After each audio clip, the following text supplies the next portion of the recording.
Welcome to Rome. This is The Bittersweet Life with Katy Sewell and Tiffany Parks. Hello, this is The Bittersweet Life. I'm Katy Sewell. I'm Tiffany Parks. Tiffany in Rome, Katy in Seattle. And today, if you're listening to this on the day it comes out, which many of you probably are not, but if you are, here in the United States, it's President's Day, which is a national holiday, and some people have the day off. Not usually everybody. It's not one of the big holidays like Thanksgiving. It's more like a federal holiday in that if you work for the government, you're definitely off. And if you don't, well, maybe you are, maybe you're not. But it also is a particularly special occasion for you, Tiffany. So what is going on for you this week? Well, I mean, I don't know. It's particularly special. I feel like lots of things are converging on February 17th this year, which as you're listening to this, like Katy said, if you're listening to this on the day it comes out, is tomorrow. But we're actually taping this a little bit in advance. February 17th is my mom's birthday. Happy birthday, Mom. Mm-hmm. And it is also Carnevale, Mardi Gras, Mm-hmm. Martedi Grasso. It's the last day of Carnival, which is a day that my son and I look forward to every single year. And I can tell you a little bit in a minute about his costume and what he's going to be this year. He Okay. picked something really great. um, Awesome. and it's also, tomorrow again, is also my sister-in-law's master's graduation, college graduation for her master's. Okay. So it's going to be a busy day. Yeah, to say the least. So what does the master's degree graduation entail? So yeah, so it's very different here. College and, any kind of college graduation is different. It's quite different here than to the States. So basically what happens is there's no big ceremony, at least that I've ever seen or heard about. Somebody's going to write and say, "Oh, my little private Italian university had a ceremony." Perhaps it happens, but I've never heard of it happening. Okay. But what happens is the final thing that you do to get your degree is you defend your thesis. And you have a meeting, you have an appointment that you're given a couple of months, at least a couple months in advance. It's, I guess, with, the professors from your faculty. Mm-hmm. And you show up at your time. And usually people come with you, like the closest people to you, your parents, your siblings, your boyfriend or girlfriend, maybe your best friends. They sit in a little, there's like a space, there's a chair set up for people. It was very intimate though. You're like in a class, like a college classroom. Mm-hmm. And the graduation candidate sits and discusses their thesis with the faculty members. And at the end of this, either you pass or fail. Like that's In front of and your most close people. I know, right? I mean, how stressful. I think probably most people pass. I think that if your main professors are like, "Listen, you're not ready," they will encourage you to put it off and maybe take another year or another 6 months or something. So I suppose that unless you like totally fall on your face, most people will pass. But the interesting thing is they confer amongst themselves and they decide on your grade and then they announce it. They say it out loud. And it might sound something like 10 out of 10 with lode. With lode, cum laude would be, like we use the Latin in America, cum laude or summa cum laude with the highest honors. So they have the same thing. They just say it in Italian. And you've graduated. That's the moment. So how long do you have to defend your thesis? Like It's how big of a deal is this? Are you talking and talking and talking for like 45 minutes, or is it you're there for 15 and then they're like, I think it's congratulations? closer. Yeah, I think it's closer to 15. Okay. One exception is that we went to the graduation recital of our piano teacher. I was going to say Aurelio's piano teacher, but she's my piano teacher too now. Um, Yep. so Flavia, our piano teacher, she about 5 years ago or so, she got her second level master's at the Santa Cecilia Conservatory, which is the big, important Roman music conservatory. And in that case, it's like your exam is your recital. And I mean, that was the case when I was going to conservatory as well. Your exam was your recital, but it's different. It feels different. It's more of a performance in the States. And then obviously you have to pass. Like the teachers all go, all of the music teachers, the voice teachers go, in my case, voice teachers, and they have to all decide that you passed.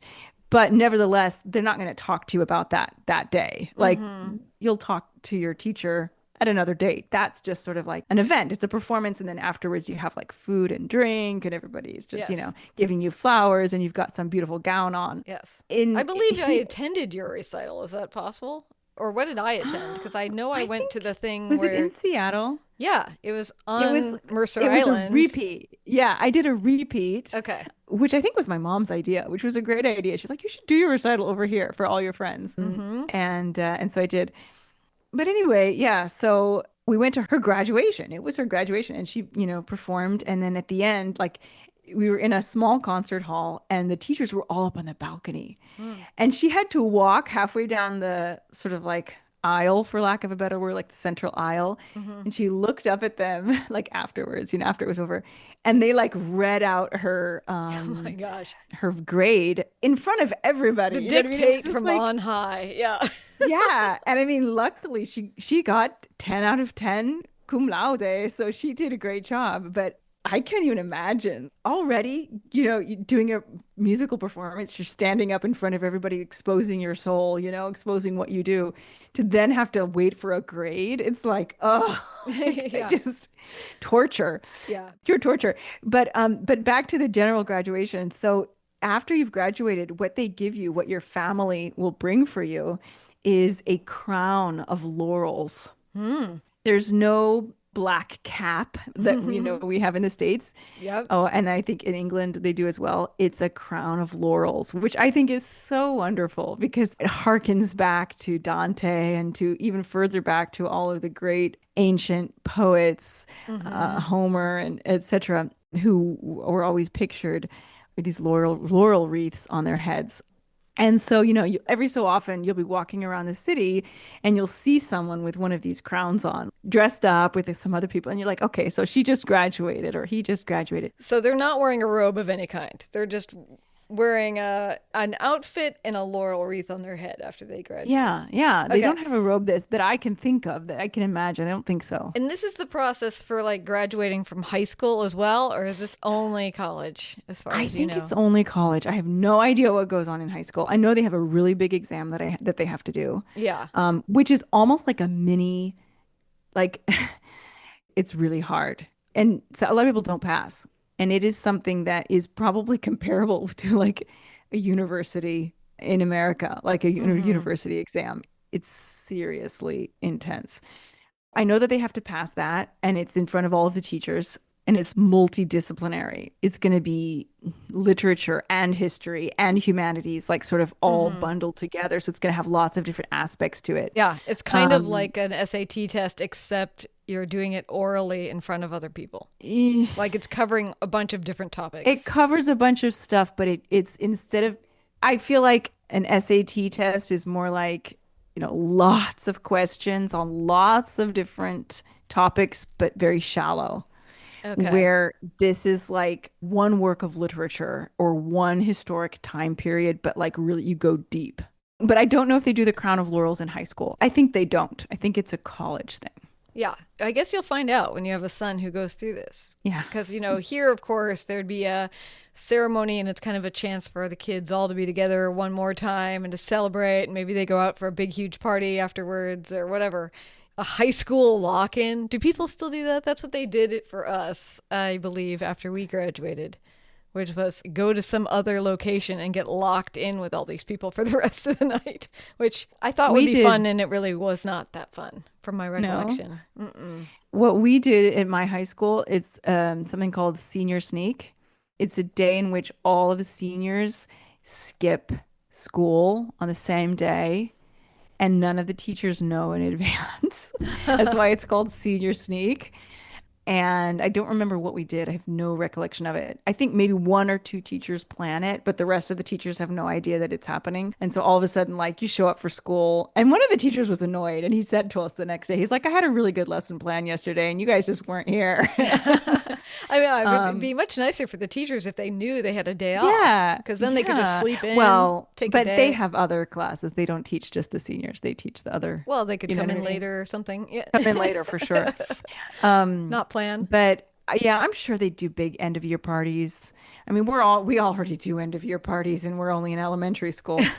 Yeah, I know our senior lock-in night, the big featured entertainment for the evening was a hypnotist, Oh, cool. which was so, a lot of your classmates volunteering to go up on stage and possibly do ridiculous things. But it was really hard to decide, were they actually hypnotized or not, or were they just kind of performers, performing types who happened to volunteer to go up there. I know our friend Erin did it, and I still to this day don't know if she actually considered herself hypnotized or not during that experience. I would love to be hypnotized. I have a feeling I would be easy to hypnotize. Why? Like, because Why would that be? You know what I don't have a feeling about myself is I'd be easy to hypnotize. because Aurelio and I joke about it, and every so often he'll like do the fake, like with a pocket watch or whatever, back and Right. forth. I mean, to give myself some credit, it's usually like late at night when like I'm reading to him and I'm on his bed and like I'm wanting to go to sleep anyway. But if he does that, and he just all he has to do is like the typical classic, like what we've all heard You are 100 getting times. sleepy. You're getting very sleepy. Yeah. And if he and sometimes he'll touch the spot between my eyebrows at the same time. Like he'll rub the spot between my eyebrows.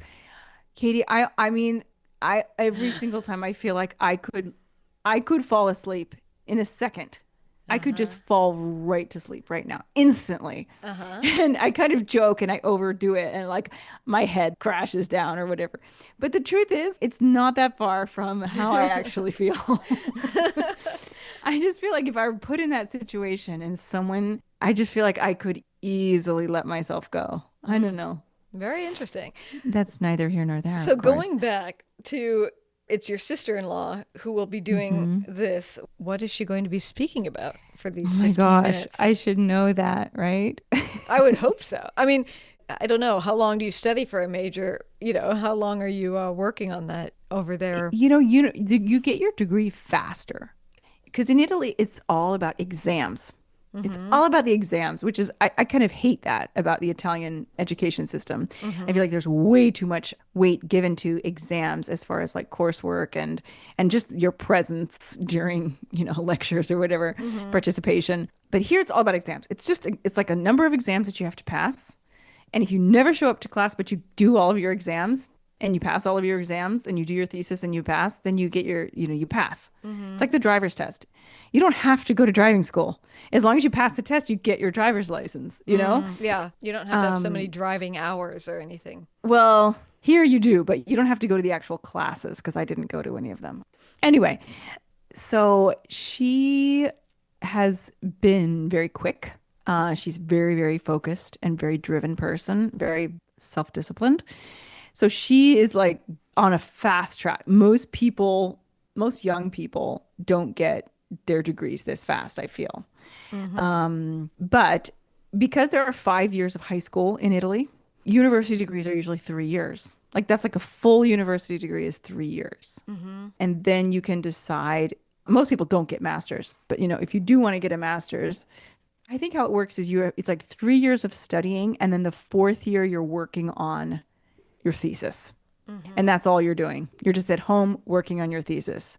And then sometime during that year, and it might be in December, it might be in January or February, that's when you have your whatever you want to call it, your final exam thing. So you might not take you a full 4 years. I do remember when I lived there in Rome in 2013 and 14, part of the reason we were there was because Derek was on a scholarship to study. And so he went to one of the universities while he was there.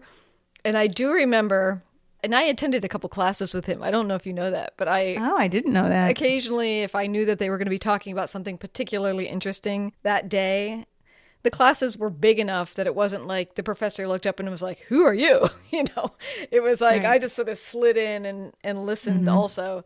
But I do remember that the university itself felt a lot more dry than I would consider the university that I went to here in the United States. And I'm not just talking like how did it look, because my university looked pretty dry as well, but it just had kind of a more, like any class I went to had a more kind of formal monotone to it than I would consider a lot of the classes I went to. But also, I do remember that a lot of the students used to make fun of, and they kind of had a reputation for, that sometimes the teachers would just not show up. And that was so frequent that it was like not just a joke, it was like commonplace. And I do remember how frustrated Derek would get because, he had to commute all the way across the city to go to the university he was going to. And he'd show up at the door and there'd just be a sign there that says, teacher didn't come in today. Class is off. Read chapter whatever, and he'd just be like, oh, come on. This is ridiculous. And it certainly changed his attitude about, he still went to the classes and stuff, but it certainly changed his attitude about like how hard he was going to work to get there, given like how hard the professor themselves was like working to get there, if you know what I mean. He's Hmm. like, it set the tone. For Well, they sure. almost don't care. So then, like, why should I care? What? I have heard the same exact thing from so many people. I've heard that a lot of people had a hard time. It has taken them longer to get their degree than it should have because of the disorganization, the general disorganization of the university, and things like teachers not showing up. I think that that might have changed in the sense, not that the teachers are showing up more, but that classes are happening online now. And Mm-hmm. so I think it's easy to get through and get your degree quickly, much easier than it used to be. It used to be like a joke how long it would take people to get through university here. Mm-hmm.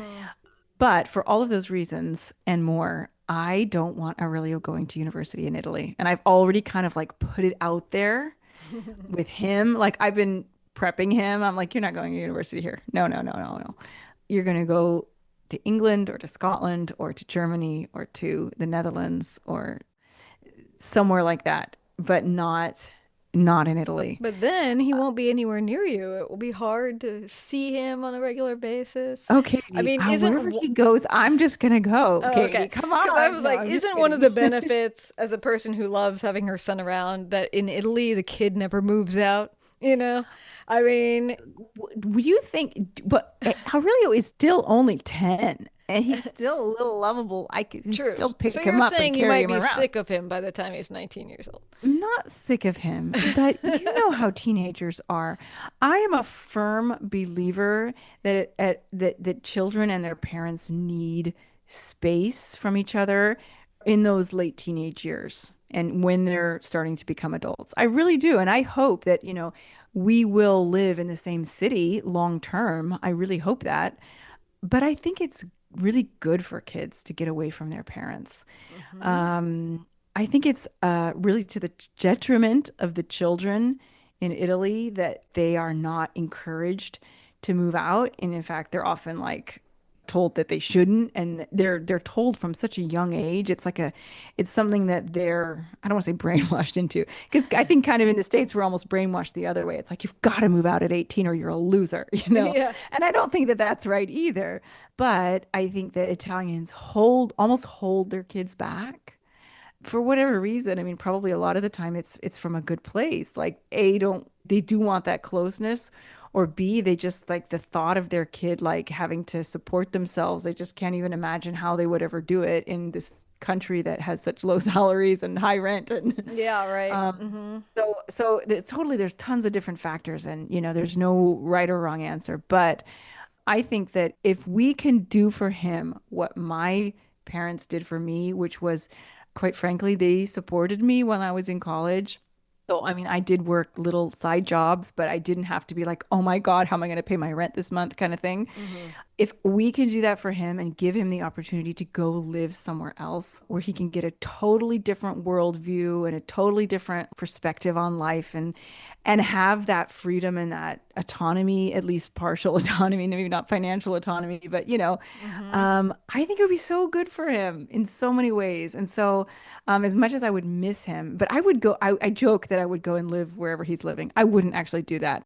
But I would go visit him. I would go visit him all the time, especially if he was someplace cool like Scotland. Like, my dream for him is to go to St. Andrews. Like, that's the dream. That's Uh-huh. my little That's your dream. dream, yeah. That's my dream for him. Yeah, St. Andrews, and I've heard that it's now the top. It's number one in the United Kingdom. It's a better university. You get a better education than at Oxford and Cambridge Mm. in St. Andrews. So that's my dream. I think it's really hard to get into. So whatever.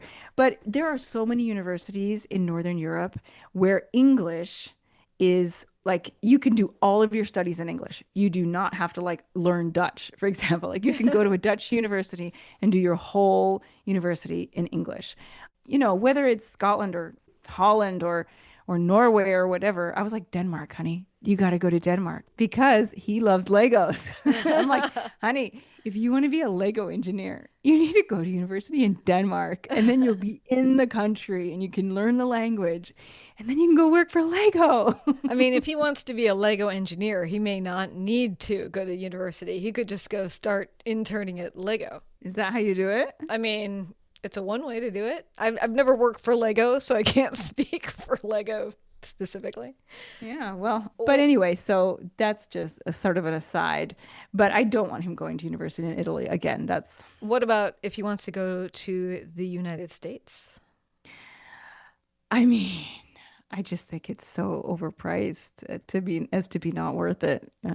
Why would we send him to the United States when he can get every bit of as good an education, if not better, for almost nothing in Europe? Well, because he's like thinks of part of his identity as being an American boy and wants to I go know. try it, wants to go live in the States. Yeah, if he really wants to do that and he gets a scholarship. Yeah, we'll cross that bridge then. All right. Well, very interesting. All right. Well, we should probably leave it there.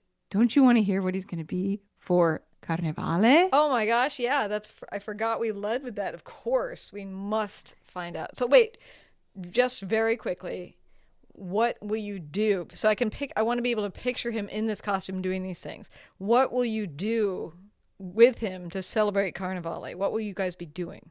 Okay, so this is what we always do, although this year might be a little bit different because of the graduation. Right. So what we always do is he goes to school half day. They always let out at 1 o'clock on Martedi Grasso, and they basically don't do any lessons. They party all morning. Sounds And they have streamers and confetti, and they just kind of go wild and they eat all the sweets that you eat on Carnivale, the frappe and the castagnole, and they just basically party and play games all morning. And the parents are allowed to go up into the classroom for the first like 10, 15 minutes of the morning and take pictures, which is super fun because we don't usually get to go up into their classroom. mm-hmm. Then what I always do is I pick him up at 1 and I pick him and his little friend up, his little best friend who lives in the next door. And sometimes his mom comes with me, sometimes we just go alone.